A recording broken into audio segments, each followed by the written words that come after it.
मैं हूँ अफशा और आप देख रहे हैं लाइफ रंग बिरंगी। दोस्तों, संक्रांति आने वाली है तो मैं आपको अपने घर के एक सदस्य से, एक अदद से मिलवाना चाहती हूँ, जिससे मिलकर आप लोगों को बहुत खुशी होगी। चलें मिलते हैं उससे।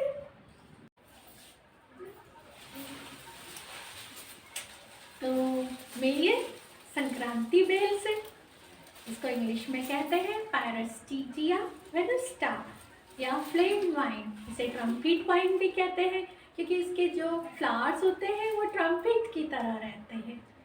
देखिए कितना खूबसूरत लग रहे हैं। ये बेल मैं नर्सरी से लेके आई थी, जड़ समेत लेके आई थी, और तब जब ये नई थी तो मुझे इसकी बहुत केयर करनी पड़ी। उसके बाद ये ऐसे ग्रो कर रही है कि मुझे कोई प्रॉब्लम ही नहीं हो रही है। बहुत लो मेंटेनेंस है। और ख़ास बात ये है कि इसकी जो पत्तियां हैं इतनी ग्रीन कलर की होती हैं, इतना डार्क ग्रीन कलर रहता है और हमेशा चमकती रहती हैं।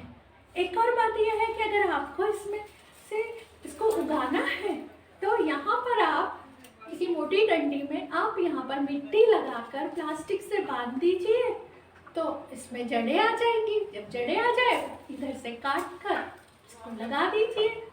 तो देखिए कितनी खूबसूरत है ये मेरी संक्रांति बेल।